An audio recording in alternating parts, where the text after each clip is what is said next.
À la une de cette édition, la 19e session ordinaire de la conférence des chefs d'État et de gouvernement de l'Organisation pour la mise en valeur du fleuve Sénégal tenue hier par visioconférence. À l'ordre du jour, le bilan de la présidence du colonel Assimi Goïta qui a passé le témoin au président de la République islamique de Mauritanie à l'issue de la session. Assainissement de la ville de Bamako, bientôt un site moderne de dépôt de transit pour les communes 2 et 3. Situé au flanc de la colline de Médina Croix, son aménagement coûtera plus de 300 millions de francs CFA. Nous verrons ensemble l'état d'avancement des travaux de ce site dans quelques instants.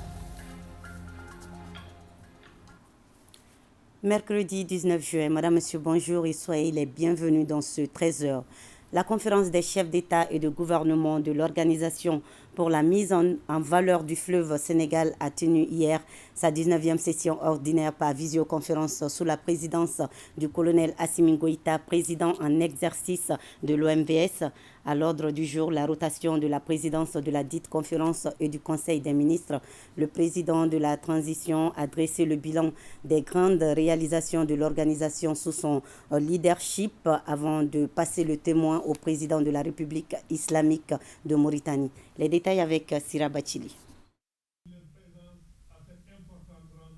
4 pays dans la trajectoire d'un développement économique et social, le Mali, la Mauritanie, la Guinée et le Sénégal, unissent leurs efforts pour gérer au mieux le bassin versant du fleuve Sénégal. La conférence des chefs d'État et de gouvernement qui donne des orientations pour maintenir cette dynamique tient sa 19e session en mode virtuel pour la première fois. Une reprise après plus de 3 ans d'arrêt pour cause de Covid-19 et de multiples contraintes des chefs d'État. Le président de la transition, le colonel Assimi Goïta, président en exercice de la conférence des chefs d'État et de gouvernement de l'OMVS, ouvre la séance et campe le décor avec ce constat. Depuis la session de 2019, notre organisation fait face à de profondes crises, dont la plus importante liée à la pandémie de Covid-19, survenue en début 2020, a secoué l'économie mondiale et bouleversé la mise en œuvre des projets de l'OMVS. Vous comprendrez dès lors l'ampleur des contraintes qui ont impacté le niveau d'exécution de nos activités planifiées entre 2020 et 2022. Fort heureusement, la société de gestion et d'exploitation de la navigation a su proposer un schéma alternatif de phasage des activités d'exécution du projet dont la première phase est basée sur une stratégie de navigation rapide qui vise à rendre navigable le fleuve Sénégal entre Saint-Louis et Ambi-Dédi à partir de juin 2024. Au pays membre maintenant de diligenter le financement de cette stratégie qui est un début important pour la navigation selon le président Goïta. Des sources d'alimentation et de production, l'OMVS en dispose à travers Manantali, Felou et présentement Gouina. Des sources d'espoir pour les pays de l'organisation.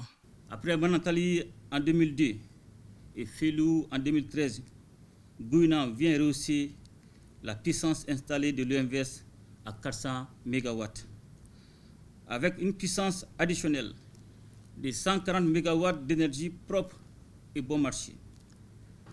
Du reste, notre capacité de transport en sera fortement améliorée avec les lignes du projet Manantali 2 qui feront de l'OMVS une véritable plaque tournante de l'énergie en Afrique de l'Ouest. Une doléance de la CEDEAO traduite en acte, celle d'interconnecter les réseaux électriques de la sous-région dans le but de faciliter l'échange d'énergie en Afrique. Et le président de la transition de préciser qu'un maillon manque à ce secteur de l'énergie, notamment du côté de la Guinée à cause des problèmes de financement. La République populaire de Chine est partenaire à ce niveau. Des contrats ont été signés pour la réalisation de certains barrages. Malgré ces prouesses, le colonel Assimi Goïta attire l'attention des chefs d'État sur le bilan des 50 ans d'existence de l'OMVS. 50 ans, hormis la mise en service des 4 barrages, nous n'arrivons pas à faire de la navigation une réalité et notre potentiel agricole disponible reste pour moitié inexploité. Au regard de l'urgence de concrétisation des grands projets suscités, en raison des besoins pressants de nos populations en service de transport fluvial, d'énergie et de sécurité alimentaire, je demande au Haut Commissariat d'accélérer l'étude d'élaboration en cours d'une stratégie de mobilisation des financements et sa mise en œuvre diligente. Pour l'atteinte de la sécurité alimentaire dans les États membres, les enveloppes du projet de gestion intégrée des ressources en eau, PEGIR, ont été consacrées au volet hydro-agricole. Un autre grand projet agricole est dévoilé. Nous avons poursuivi le processus de mise en place d'un observatoire de l'eau et de l'environnement qui sera basé à l'Abbé, là où l'Organisation des États riverains du fleuve Sénégal a été créée en mars 1968. Notre cadre de coopération s'enrichit d'un comité de bassin fonctionnel, des réseaux de journalistes et des maires du bassin, tandis que nous nous ouvrons davantage à la communauté scientifique et aux organisations non gouvernementales. Aussi, nous poursuivons les efforts à fédérer les échanges de bassins transfrontaliers en Afrique à travers les réseaux africains des organismes de bassins, dont l'OMVS assure le secrétariat technique permanent depuis 2004. À cela s'ajoute la sensibilisation pour les activités d'orpaillage. Un plan d'action est élaboré à cet effet. C'est donc un bilan détaillé de son mandat à la tête de l'OMVS que le président Goïta a présenté aux chefs d'État guinéens et mauritaniens et au Premier ministre du Sénégal, représentant le président sénégalais. En réponse, la conférence lui a adressé cette motion. À son Excellence le colonel Assimi Goïta, président de la transition, chef de l'État de la République du Mali, au gouvernement et au peuple malien pour leur engagement visant à raffermir l'intégration et la coopération entre les États de l'OMVS autour de la mise en valeur des ressources du bassin du fleuve Sénégal. Tiennent à féliciter son Excellence le colonel Assimi Goïta pour le bilan positif de son mandat à la présidence en exercice de la conférence des chefs d'État et de gouvernement qui a permis d'importants acquis et réalisations contribuant à consolider notre chère organisation tant du point de vue institutionnel qu'opérationnel. À la fin des travaux, le président de la transition, le colonel Assimi Goïta, a passé le témoin au président de la République islamique de Mauritanie, Mohamed Ould Cheikh Ghazouani. La conférence a enfin nommé Mme Bintou Camara, ministre de l'Énergie et de l'Eau du Mali, comme présidente du Conseil des ministres de l'OMVS.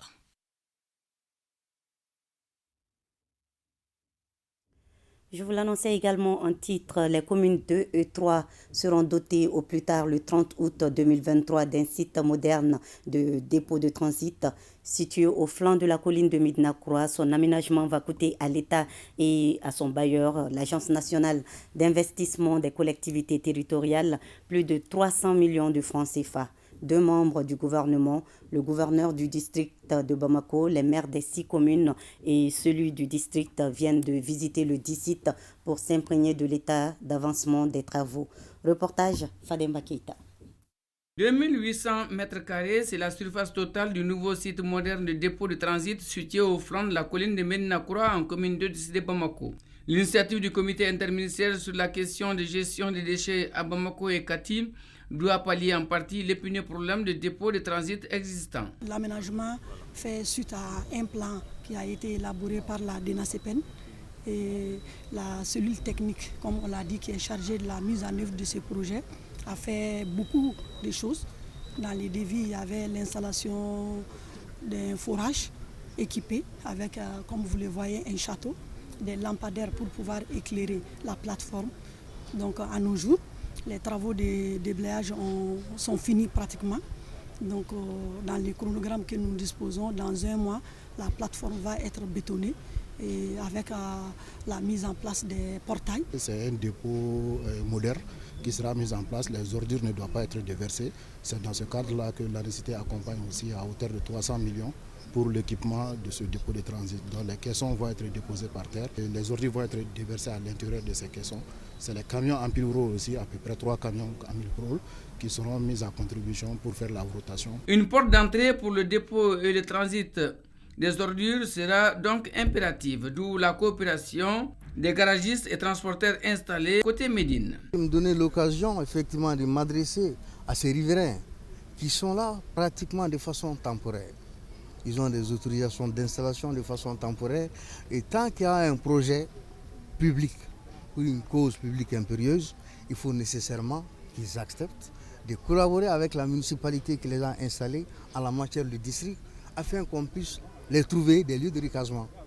C'est un projet d'intérêt public et aujourd'hui, vu l'importance de l'assainissement, vu l'insalubrité grandissante de la ville de Bamako, que ces kiosques acceptent d'être déplacés, je pense qu'en réalité, ils auront contribué à l'assainissement de la ville de Bamako. Le problème de la gestion des déchets solides à Bamako, en tout cas aujourd'hui, est devenu préoccupant pour tout le monde et est suivi au plus haut niveau par son Excellence le président de la transition, j'ai nommé le colonel Assimi Goïta. Et ce dépôt de transit est appelé à être un dépôt modèle avec des caissons qui seront posés, en tout cas les uns côte à côte, et les charretiers, en tout cas, viendront déposer les ordures dedans de façon ordonnée pour qu'on n'ait pas de déversement un peu partout des ordures comme nous le connaissons dans d'autres décharges. Après les 6 communes ici de Bamako et la ville de Kati, d'autres dépôts de transit modernes sont prévus par les autorités de la transition, notamment par le comité interministériel sur la question de gestion des déchets dans toutes les capitales régionales, nous confirment les ministres membres du comité. Les acteurs des interprofessions bétail, viande, mangue et karité sont en formation à Bamako. Ils doivent s'approprier les textes qui régissent leurs activités. C'est à l'occasion d'une session de 4 jours organisée par l'APECAM avec l'appui financier du Fonds de l'Union européenne. Batraouri. Les organisations interprofessionnelles ressentent un besoin d'accompagnement en matière de stratégie de gestion. Ce besoin est réel car les acteurs ne maîtrisent pas les textes qui régissent leurs activités. C'est pour répondre à cette difficulté que l'APECAM, l'Assemblée permanente des chambres d'agriculture du Mali, tient cette session. Cette série de formations s'adresse toujours aux membres des interprofessions pour mieux comprendre les textes fondamentaux qui créent les interprofessions. Il y a la loi et le décret. C'est pour que les membres des interprofessions puissent mieux maîtriser ce contenu. Parce qu'on a remarqué que malgré les appuis multiformes, les interprofessions ne fonctionnent pas toujours à satisfaction. Donc, à travers cette série de formations, on aimerait que les interprofessions aillent au plus haut niveau avec plus de performance. La formation s'inscrit dans le cadre d'un programme qu'on appelle le PACAO, le programme d'appui à la compétitivité pour l'Afrique de l'Ouest. Et le programme appuie justement les filières mangue, karité, bétail, viande et horticulture dans les régions de Kaï, Sigasso, Koulikoro et le district de Bamako. La rencontre de 4 jours doit permettre aux acteurs des interprofessions bétail, viande, mangue et karité d'être plus outillés dans l'exercice de leur profession. La journée internationale Nelson Mandela est célébrée le 18 juillet de chaque année, date à laquelle ce grand panafricaniste a vu le jour en 1918. Une façon pour les Nations Unies d'immortaliser l'homme qui a dédié sa vie à la promotion de la paix, de l'unité et de l'intégration africaine. À l'occasion de cette commémoration, Bokari Koulibaly et Yacouba Koné sont allés à la rencontre de la population pour voir le regard que les uns et les autres portent sur celui que l'on appelle affectueusement Madiba. Suivons le reportage.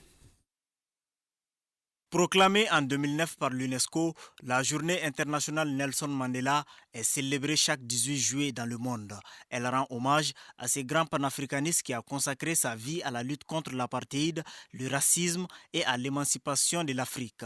Une journée qui a tout son sens au regard des grandes actions posées par ces héros africains. Oui, je pense que c'est une initiative vraiment encourageante et ce n'est pas seulement l'Afrique. Tout le monde fait ça aujourd'hui. Voilà, que ce soit les États-Unis, l'Afrique, même dans d'autres continents. Vraiment, tout le monde se rappelle de ce bon jour-là. Et c'est vivement souhaité dans tout le monde. Vraiment, nous espérons que cela entre vraiment dans la culture des Nations Unies pour que cette date soit comme une date commémorative pour l'ensemble de l'humanité. Ici, nous sommes au groupe scolaire Nelson Mandela au quartier Hippodrome en commune 2 du district de Bamako. Autrefois appelé groupe scolaire de l'Hippodrome, l'école a été rebaptisée groupe scolaire Nelson Mandela le 4 mars 1996 par le président Alpha Oumar Konaré lors d'une visite au Mali de Nelson Mandela lui-même. Ce grand homme africain a occupé une grande place de choix dans l'histoire africaine. C'est ainsi que le groupe scolaire a porté le nom de Nelson Mandela. Et une fois même, il est parvenu même à arriver même au sein de ce groupe scolaire-là, avec Alpha Omar Konaré en son temps. Derrière l'établissement se trouve un autre symbole dédié à Madiba. Il s'agit du boulevard Nelson Mandela. Long de près de 2 km, cette rue est une preuve que notre pays porte dans son cœur le premier président noir de l'Afrique du Sud.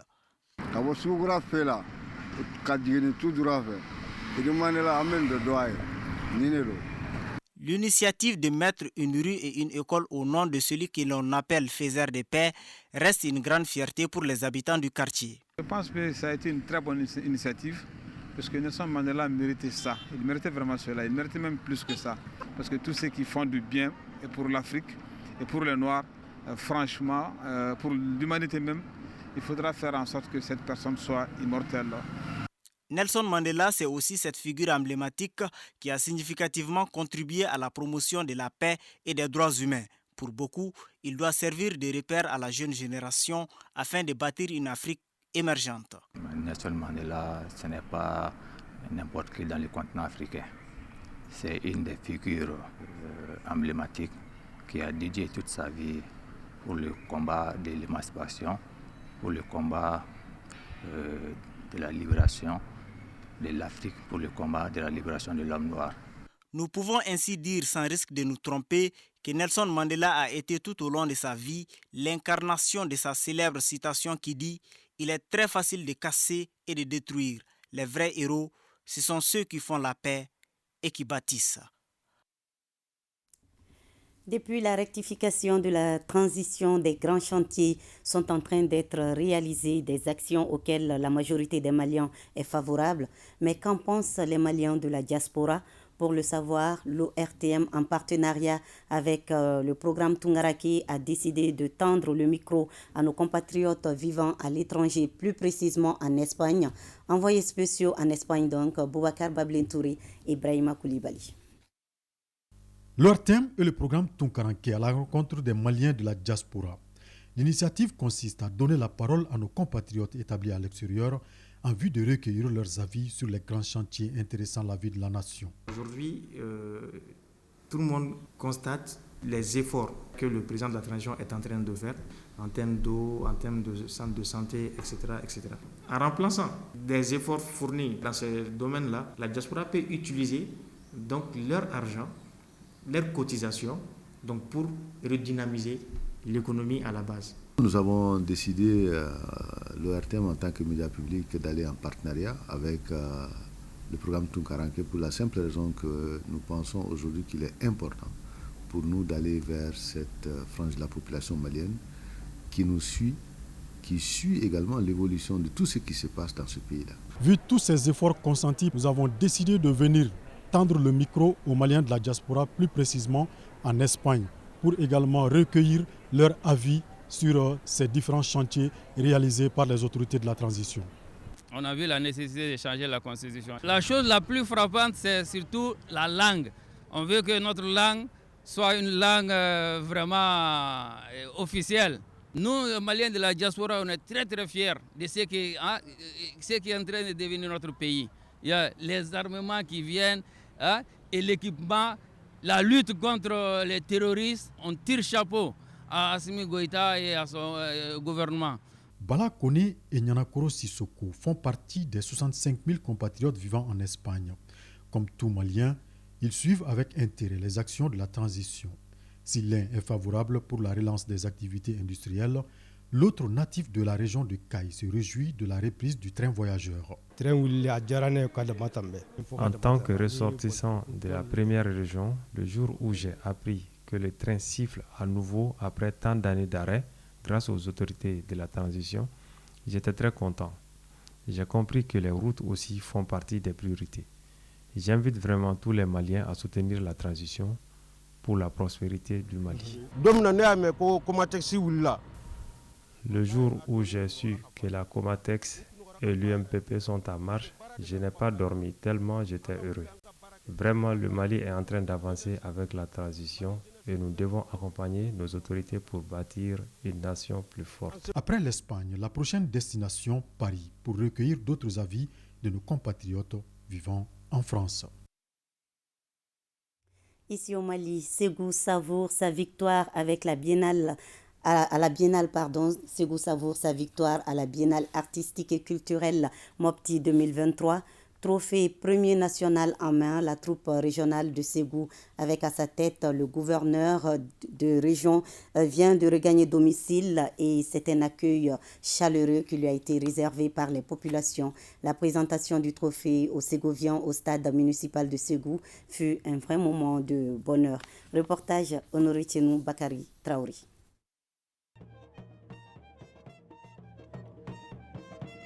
Ségou, région connue d'une compétitivité légendaire à la Biennale artistique et culturelle du Mali, à cette édition 2023 à Mopti, la région s'étaille la part du lion. La troupe, avec à sa tête le gouverneur des régions, reçoit l'accueil d'une manière pour les populations ségoviennes de rendre hommage aux participants de Ségou pour cette victoire honorifique. En partant, les Ségoviens se sont unis comme un seul homme. Ce n'est pas l'argent qui nous a fait gagner. C'est l'esprit d'équipe, c'est d'avoir cru à la valeur de Ségou. On est parti avec ça, entretenu dans nos têtes, dans nos cœurs, et c'est avec ça qu'on a gagné. Dans les 7 disciplines auxquelles les 19 régions et le district de Bamako ont compéti, Ségou remporte sa 4e victoire à la Biennale après celle de 1972, 1984 et 1986. Mon message, c'est de resserrer encore les rangs au niveau de la région, resserrer les rangs pour davantage de victoires. Je demandais aux jeunes que 2025, c'est pas loin. Donc il faut le préparer comment? Il faut se mettre déjà au travail, ne pas baisser le bras dans l'euphorie de cette victoire-là. Il faut continuer à travailler, continuer à faire des répétitions dans les différents domaines où il y a eu quelques failles, où on constate que ça marche moins bien, qu'on essaie de parfaire. Prochain cap de la Biennale, Tombouctou 2025.